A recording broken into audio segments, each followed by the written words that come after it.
Okay, I got you back here. We're going to look at pickup height, and I always look at the actual height of the pole piece.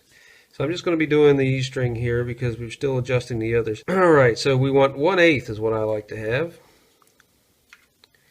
So it looks like we're a little low, so we'll make that adjustment. Let's see what we are on the bottom. Yeah, we're a little low on the bottom too, so I'm going to bring those up, but I won't do it now. So when we come back, it'll be fixed, because I think everybody knows how to adjust the pickup. If you don't, put it in the comments below and I'll make a video. 1 second. Okay, got you back here. Now we're looking at the bridge pickup, or the treble pickup, I guess you could call it. Now, what I want from this is, let's just go back a little bit here. You'll notice that anytime that you're adjusting or playing your guitar, you'll notice if you set both of the treble pickup or the bridge pickup at the same height as your neck pickup, that you'll have a difference in volume. There's a very simple explanation for that. And that's because the strings down here vibrate less in a motion because they're tied to this bridge closer than it would here at the neck.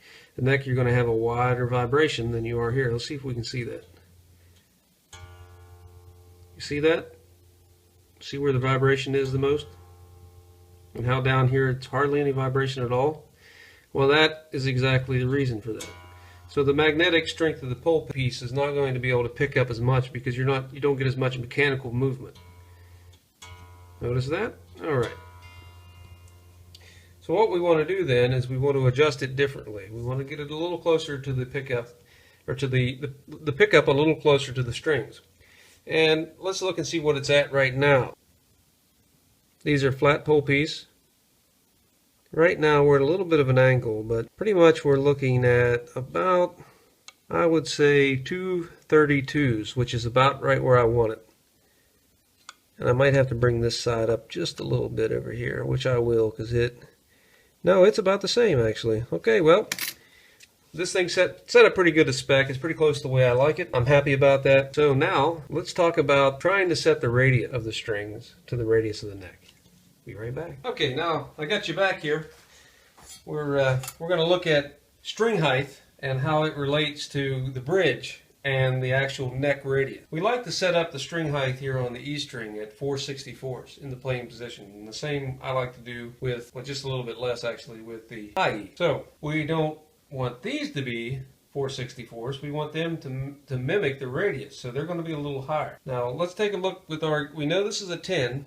The radius is 10. What you want to do is you put this against your bridge here and you take a look to see how well that radius, just pretty much visually, how well the radius seems to be between this far end of the low E and the high E, and see if you've got the same type of radius here. Now, it's going to be a little easier to see on a Strat with 6 saddles. You'll actually see the radius. But in this case, it's a little difficult, but I see it to be about right. So I'm going to set this on the string. I'm going to press down lightly, and I'm going to hit the strings. I'm actually going to go a little higher. And see if they ring out. And put the middle of this at the middle here between the eat and drink, the D, good, the D and G string. Somewhere in the middle there. That, to me, and you can put it underneath too if you want to be a little more thorough with it, because the radius is on both sides.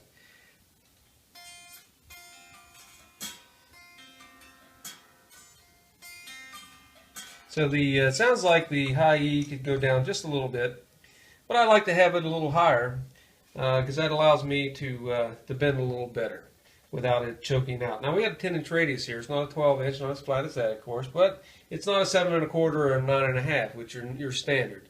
So that gives us the ability to do a little bit better bend. All right, well now we're going to talk about intonation. With intonation, there's a very simple thing to understand. The distance between the nut and the 12th fret needs to be the same distance, with a little bit of a factor difference, between the 12th fret and where the string comes in contact with the bridge.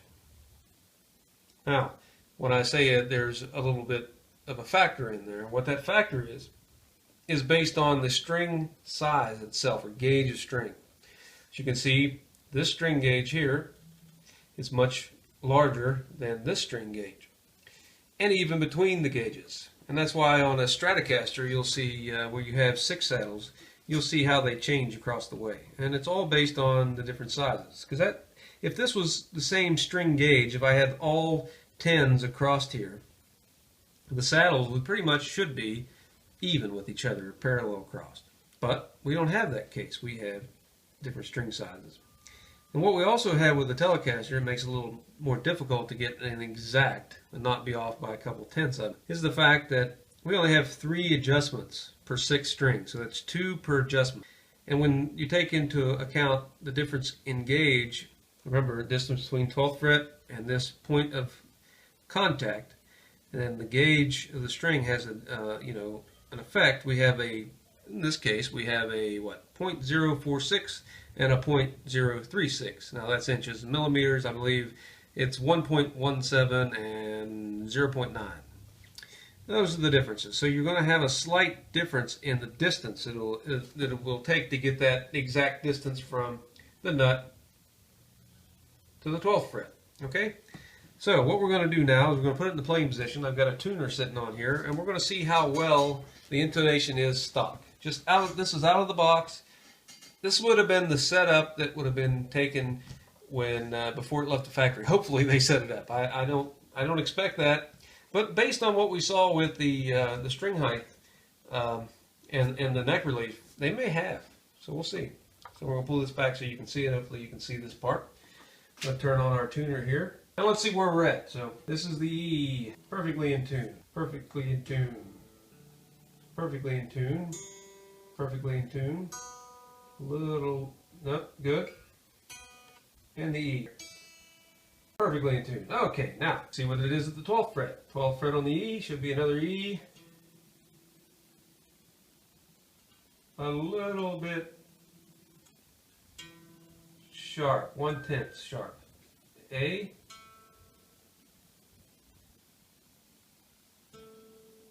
On the money. Wow. D. On the money. Very impressive. G. A little bit, just one little, just a little bit sharp. B. On the money. Wow. E.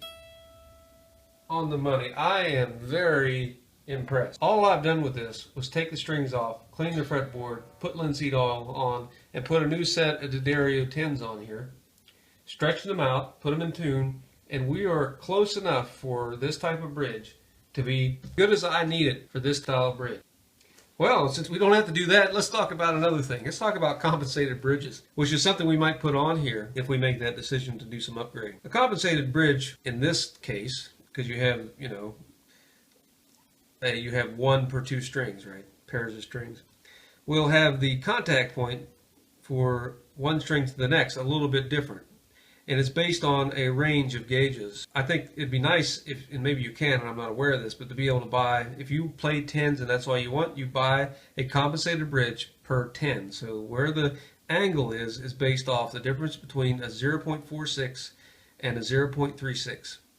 And that will be the difference, and then you'll get perfect intonation. Now, I have seen some that are like this. They're one piece, but they have well, they're not one piece, but they look like this with one adjustment here, but they have a micro adjustment because they're split in half, and you can move them side to side. And I thought that was kind of interesting. There's different designs, but if this was good enough for Leo Fender, I think this is fine for us. That was very close, very small off. Nobody, I don't think but 1% across the nation or across the world in a live setting is going to hear that you're that little bit out of intonation. So I'm very happy with this. I'm going to go ahead and say it. I think this is a good bass. I think we've got a bass here. Let's see what it sounds like.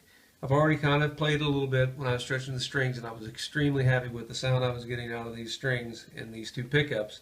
But I'm going to go ahead and say that this might be, I think it is, a good bass for $150 to build off of with pickups and electronic, a bone nut, new tuners. I think this altered body resonates well. I think this neck, even though we have some filler in it and such, I think it looks good. It feels really good, especially now with the linseed oil on it. What we haven't looked at, and maybe we should, since we've got so much time, since we didn't have to make any adjustments. Let's just see how bad the frets are. I've got this handy dandy little tool here.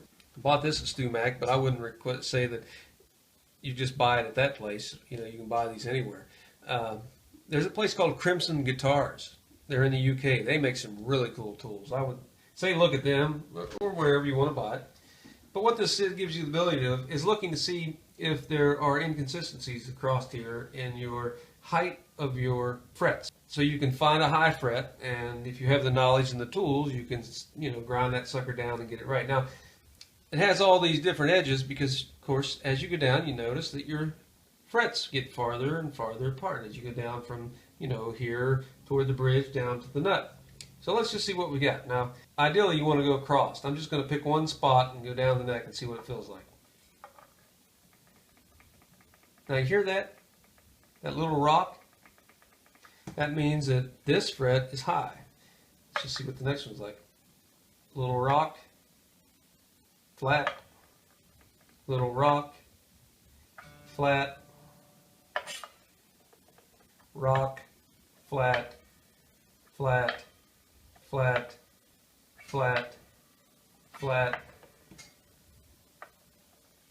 flat, flat. Wow, nice. Flat, flat, flat, flat, really? Flat, flat, and flat. Oh, hey, that's not bad. Now, this is what we'd have to check all this. I'm not going to get into this, but for what I can see, it looks like the only problem is where these last frets. Yeah, once you get past the 17th fret or so, it's flat all the way down. So I might address this on my own. There's some thought on this. When you get to the body, I've heard people actually take these down and radius and flatten them out to where from, let's do it this way, from the 17th fret or the body contact back to the bridge, they get lower.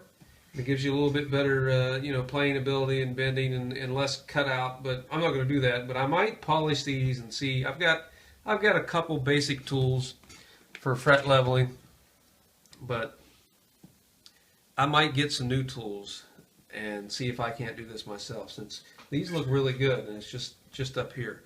This right here is a nice little polishing tool. You just roll this up and you get a nice fresh new piece. This does pretty good. I have a Dremel tool. I've got this guy here, which you can't see. I'll bring it down here so you can see the head of it for polishing and such. See, oh, look at that dog hair.